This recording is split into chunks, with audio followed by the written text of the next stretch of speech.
It's time now for Back Pages tonight here on Sky Sports News, bring you a first look at the sports stories in the morning's newspapers. And joining us are Charlotte Dunker, football reporter for The Times, and Miguel Delaney, chief football writer at The Independent. Welcome to you both. Let's quickly run through the back pages. Here's the Mirror.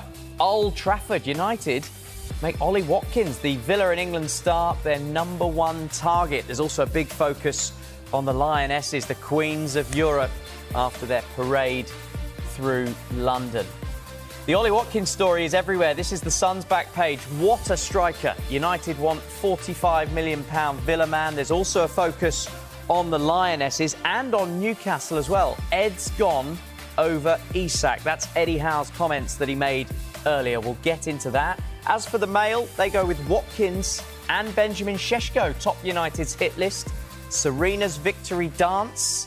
We saw that earlier in the hour, Serena Williams dancing with her favourite rapper. And the Express, United turn to Ollie. The Guardian, they focus on the cricket pitch battle. India's head coach in angry clash with Oval ground staff. And Leah Williamson saying her Lionesses are not done yet, making history. As for the Telegraph front page, big focus on the Lionesses. Serena Wiegman lost for words. That is a rarity as she was surprised by her favourite musician. And England manager, India fury at Oval groundsman is another story. We're going to get into that as well towards the end. And the Times front page, playful Serena, the Lionesses dancing queen, with also a focus on the cricket spat.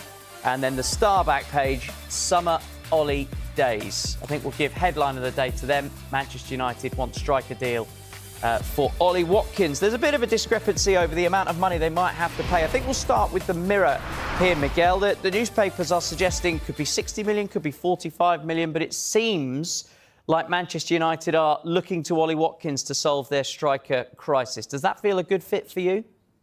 Yeah, absolutely. I think above anything, especially when you consider some of the strikers that Manchester have signed lately, the most obvious one being Højlund and Xerxes, who may yet have potential, that's up for debate. Watkins is a proven Premier League goal scorer.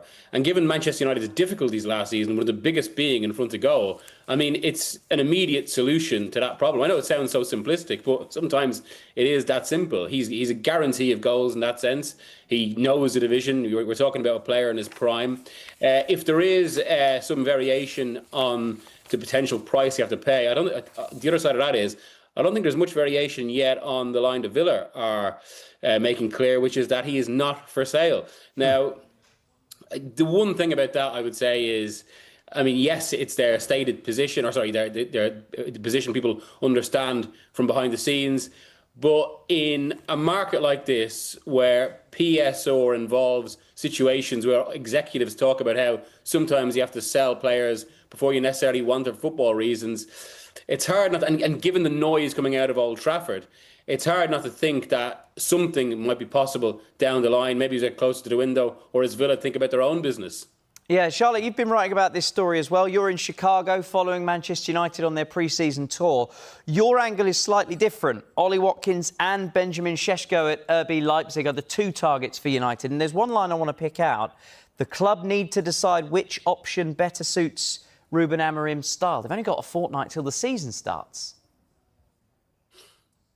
Yeah, as far as I understand it, these are the top two targets. And as I've said, they're looking at how one of them will fit into the system. But as Miguel's pointed out, this summer Manchester United have started targeting Premier League proven players, which would lead you towards Ollie Watkins. You've also got the situation where Villa are interested in Garnacho, one of the players that Manchester United are trying to get rid of. So could there be something done there in terms of that? Šeško would cost them a lot more money, but he's a lot younger.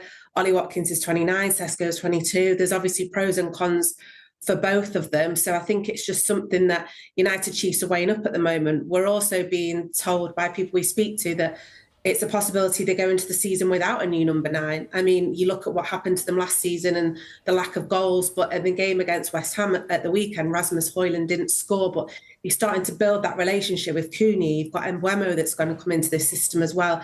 He spoke to us yesterday about how he could possibly play through the middle, and he's a proven Premier League goal scorer as well. So there's plenty of options still on the table. I don't think it's necessarily they're 100% going to go for Watkins and they're going to get him. Like Miguel said, Villa are very strong in their stance at the minute that they don't want to sell their front man. So there's lots of negotiations to go. It's highly likely that they'll go into the Arsenal game without a new number 9, but obviously the transfer window is still open until September. So yeah, it's one that's probably going to play out and we'll be talking about for the next few weeks on here.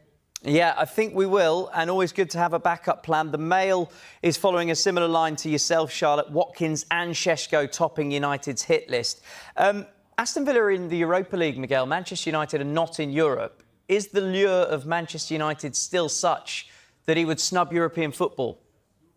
Yeah, I mean, I don't want to sound like an internet meme in this sense, but it is still Manchester United. The name alone carries stature. I suppose it's a little bit like with Brian Mbeumo, who's obviously been talking about Watkins today. I know we'll come to that. Charlotte's interviewed him.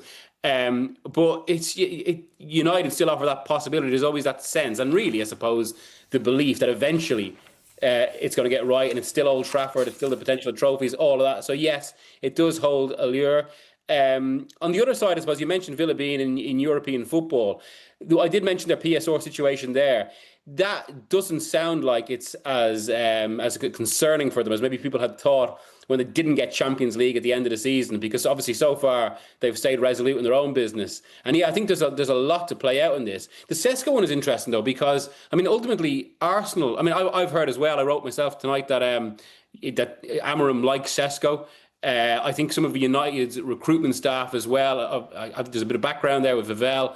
They obviously are well aware of his qualities.